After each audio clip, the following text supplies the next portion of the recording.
Hey guys, welcome back. Today we're going to talk about an application that enables you to do certain things quicker. Let's check it out.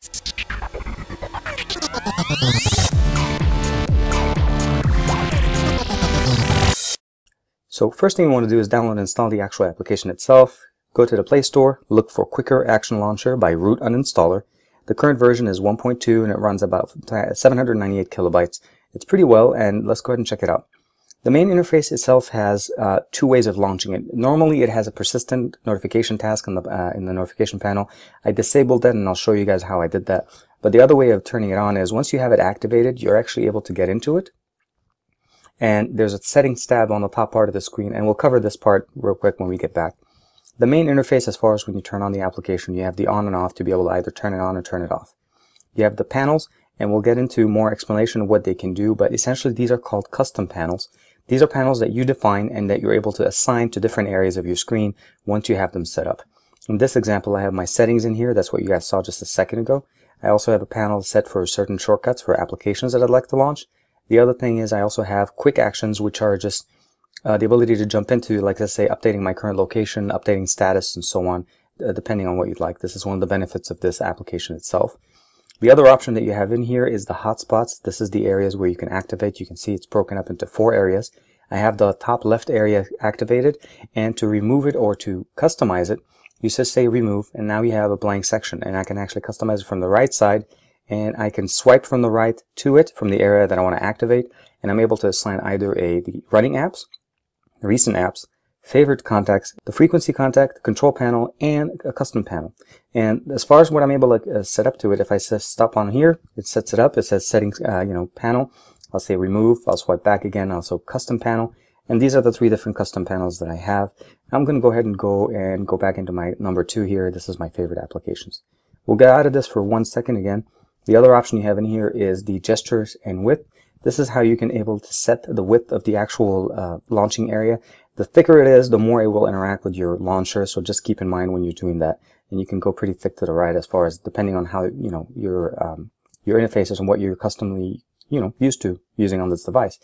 The other thing here is vibrating on trigger. This is just valid, so in case you want to actually have a haptic feedback whenever you activate it, so you know that it turned on. The ability to hide the icon in Android 4.2 or higher, you have that option by going into the actual application information and checking this box, or unchecking the box showing notification, therefore it won't show in the top part of your screen. Last but not least, you have the ability of uninstalling the application, upgrading to the Pro. If you definitely like this application, please support the developer and upgrade to the Pro version. I think it's about $2 or so, some change in the US. And a link to the developer's store, as well as the About Us, which is just more information about the app. Also, you have the ability of upgrading to Premium here, which is the same thing as the other option in there. Overall, very simple interface. Once you decide what you want to do, I'll go back here. You can set up a custom panel outside of what the device allows you to, and the different panels are pretty simple. When you say set up, it gives you a number automatically. You're able to go in. You can add application settings, folders, shortcut, contacts, and quick actions. The quick action area is where you're able to add different things. If you have Twitter or Facebook, you're able to actually post status to those things, and these are nice functions so that you can do a quick post to the status to your device. You don't have to launch the application and go in. Next, the ability to be able to customize these things, and you can go in there and then do the settings, and it just kind of do the I like to call it the iOS wiggle, where it gives you the ability to understand that in this mode you're actually able to remove things from this panel itself. Other than that, you can rename it, you can call it whatever you want, and you have the panels set. You can only assign 1 panel at a time per section, so it's not like you can have multiple panels on top of each other. So the other area you want to keep in mind, this is the free version, so we have the ability of setting 1 panel at a time. So I can try to set up here, let's say we'll go control panel. So for the most part, I'm only able to assign 1 panel at a time in the free version. And at this point, I just have it connected to my custom panel too. And to go back, we'll go home, and then you launch it, and you get the application itself. In this interface, you see the shortcuts or the applications that you have. You have the ability to go home on the bottom part of the screen. You're able to go back. There's also a little, arrow to the right side, and you're also able to go back into settings or just close this page. So settings gets you back in here, or you can just close it. It's very non-intrusive, works very well. Keep in mind that if you do assign any of these areas to the bottom part of your screen, you will have some interaction with your keyboard, because that's roughly where most of our keyboards will load. So some letters on the right side might activate the trigger. So keep in mind, if you put them in that area, change the, and I'll show you guys in 1 second. Go back in here, we'll go settings, change width. So if you activate it in any one of these areas, I would recommend you reducing this line so that you don't have that much interaction here. Otherwise, I would stick to the top part of the screen just to keep it working very well. Accessing things with speed is the main point of this application. It's basically really a shortcut type of an application that enables you to launch things, either actions or certain things, in a very quick and easy way, and it's supposed to circumvent the fact that you have to go down and go back home and go into the app launcher and find the application and launch it, or go through about doing a whole bunch of different things to get to what you need it to do.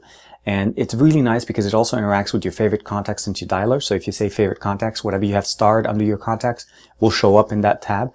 You also have the ability of running, your recent application, your running application. So you have the ability of doing multitasking with it.